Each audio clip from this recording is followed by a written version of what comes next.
Detrás de la cámara realmente era Charlotte. Voy a insistir en algo que dije en la presentación. A mí me ha impresionado mucho la película al verla, algo que me impresiona normalmente en la vida, quizás porque yo vengo de familia humilde, y es la dignificación de la pobreza. En todo momento el personaje en esta película, dije al principio que no pierde la compostura, pero es que al mismo tiempo es elegante.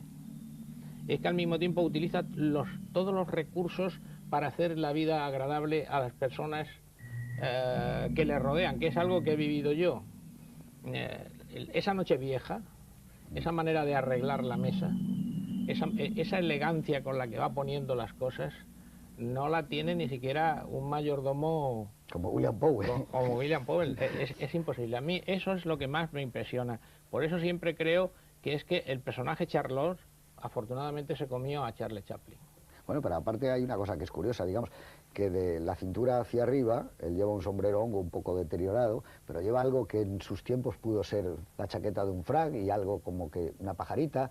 Luego ya, naturalmente, los pantalones, esos son unos pantalones que no son de él, evidentemente, las botas están cogidas a algún mendigo, pero quizá esa elegancia natural que él nunca ha perdido, esa especie de caballerosidad, porque puede ser pícaro, como hemos visto en esa escena que se finge que está moribundo para tomar un desayuno y que lo vayan a meter, ¿no? Eso entra de la picaresca, ¿no? Pero él tiene una enorme dignidad que no pierde nunca en ningún momento. No la pierde en ningún momento. Claro. Eso es lo que me llama la atención del personaje Charlotte, esa dignificación de lo más pequeño, de lo más mísero, de lo más pobre, y de alguna manera es, creo yo, la razón por la que las masas se unieron a él, porque en el fondo todo el mundo no viene de familia acomodada, ni viene claro. Son más los humildes, somos desafortunadamente, más, sí. Los que existen en el mundo. Y en el fondo también esa es la raíz por la que se le vinculó al Partido Comunista, porque estuvo perseguido por McCarthy, etcétera, etcétera, porque yo creo que puso en pantalla la imagen viva de la pobreza más digna. Bueno, y aparte es verdad lo que dice Juan Miguel, porque cuando él sale de Estados Unidos, él no piensa que ya no va a regresar más, pero en el momento que está ya en alta mar el barco, hay un comunicado del gobierno norteamericano diciendo que es persona non grata en los Estados Unidos y que se le prohíbe poner el pie. La manifestación que se produce en el mundo entero es gigantesca, porque estamos hablando de un hombre que cuando iba a París le recibían 300.000 personas, o en Londres 500.000 de personas, amigo de Gandhi, de Alberto Einstein, de Reyes. Impresiona mucho ver su autobiografía, las fotografías, con todo el que fue algo durante su época, desde con los que tú has dicho, Einstein, Gandhi, Picasso, los Mountbatten. Es decir, no es normal el prestigio que tenía. Nadie en el cine ha tenido el prestigio que tuvo Charles Chaplin. No, hace como eleva al cine a una aristocracia que no había tenido, o sea, desde los inicios de la barraca. En su autobiografía él contaba, que habréis leído, que era la propia mujer de Einstein la que le dijo a mi marido Alberto le gustaría cenar con usted, pero a solas, y tener una charla en donde le contó cómo se le ocurrió aquello de la teoría de la relatividad, que le dijo, es que se me ha ocurrido una cosa estupenda, pero bueno, me voy a subir arriba y no me llaméis en varios días. Esa era la historia, como la contaba. Pero él sabía que estaba ante una personalidad como muy poderosa, como era la de Chaplin, ¿no? Que de alguna manera yo creo que la historia del cine cambia. Luego vamos a ver a Griffith, pero quizás es la primera vez que hay seres humanos de verdad en el cine, ¿no? Que hay un hombre, el sentido del hombre, del ser humano, se ha visto pocas veces como se ve en las películas de Chaplin. Yo creo que Chaplin es el último personaje de Dickens. Es decir, parece escapado de todo el mundo de Dickens, poniendo con lo que ha dicho de su infancia pasada en Londres, etcétera. Y además está el personaje del vodevil. Curiosamente es un personaje anacrónico, físicamente anacrónico en sus películas, porque nadie puede concebir que en Alaska se puede ir vestido de esa manera, porque es su propio personaje. Pero logra superar todo eso, el aspecto dickensiano del personaje, que se revela, por ejemplo, en una de las secuencias finales, cuando ya es un multimillonario, va con esos abrigos en la cubierta del buque y alguien tira una colilla y lo coge inmediatamente. Tiene la reacción de quien no ha tenido nunca dinero para tomar una colilla. Y se viste con sus viejas ropas y le toman por el polizón.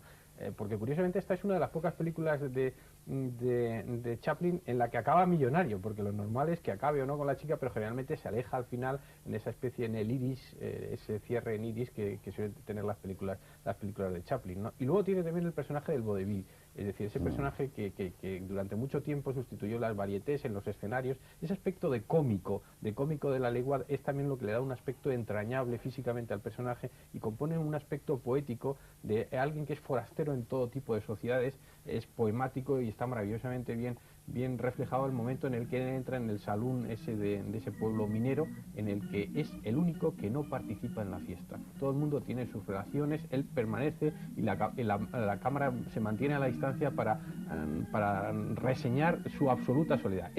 Para mí el personaje de Charlot de Chaplin es siempre el forastero en cualquier sociedad, ¿eh? El forastero al que se le pueden perdonar muchas cosas, que recibe muchas patadas, que da también muchas patadas, todo hay que decirlo, que se comporta con la mayor astucia posible para salir de las situaciones, pero que siempre es el solitario, el caballero vagabundo, se le ha designado, y hay algún documental que hizo algún documentalista americano que tiene ese título, y creo que lo refleja muy bien todo ese mundo, ese personaje escapado del siglo XIX y prácticamente caído en paracaídas sobre unas sociedades enormemente agresivas dominadas por la política, por el dinero, por la avaricia. Claro, es que además hay como una especie de romanticismo de los juglares y sobre todo del 19 que tú dices, y con Dick Turpin, y está enraizado, que también lo tiene Griffith, mucho de decir, que es que esta noche tenemos, por una casualidad maravillosa, tenemos dos de los grandes herederos, los máximos herederos en el cine que ha tenido Dickens, Chaplin y Griffith, que era un auténtico dickensiano. Y además la película de Rotos, exactamente Dickens. Rotos es Dickens. Pero yo pienso que efectivamente que Chaplin, bueno, la verdad que en América se conoce siempre la palabra, la traducción exacta de Trump es vagabundo. Eso le hace siempre ser un ser alejado de la sociedad, al margen de la sociedad, que está bien. Pero hay una cosa muy curiosa, y es que a Juan Miguel le gustará esto, que sabes que Dreyer, en las épocas duras, tuvo que abandonar el cine, no había financieros, y volvió al periodismo y a la crítica. Y curiosamente hace una crítica muy bonita de tiempos modernos, y dice que al principio le descolocó un poco, porque dijo, este Chaplin, este Charlot, que yo también hay que diferenciar mucho, este Charlot nos va a salir ahora con una cosa de tipo social, reivindicativo, de las máquinas, de tal. Dice, y a medida que eso lo va abandonando y se convierte en el ser humano y en el vagabundo de siempre, y volvía a tener lo que yo siempre admiro en Chaplin, que es que no solamente nos da el don de la risa, sino que además es algo contagioso que todos necesitamos mucho. Es una cosa muy bonita de un hombre tan serio como Dreyer en cómo reconoce eso. Porque realmente sí, yo también estoy de acuerdo con Juan Miguel en que lo importante fue Charlot. Es decir, Charlot marcó definitivamente, y la prueba está que esta película es, aunque ya sé que a muchos les gustan muchas obras posteriores, pero esta película marca el apogeo para muchos de Chaplin.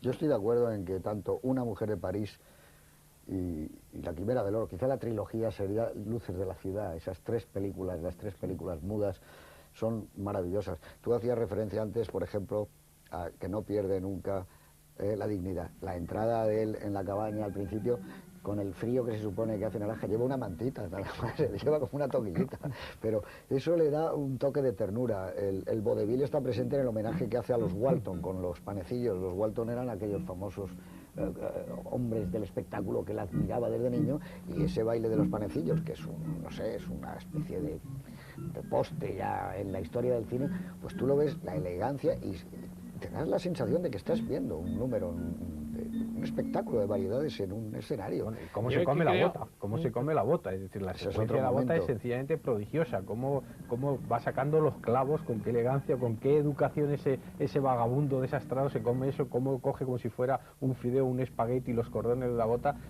Está también el mimo que ha aprendido a transmitir emociones sin palabras encima de un escenario, y creo que eso es lo que le dotó de un contacto casi físico con las personas que veían las películas, que se sentían muy identificados. Por la mayor parte de los espectadores el cine era un arte popular, eminentemente popular, de clases, valía prácticamente un centavo, valía prácticamente nada, un níquel, los famosos Nickelodeon, se sentían identificados con alguien que expresaba todo lo que ellos pasaban, el pequeño que se enfrenta a los poderosos y acaba triunfando.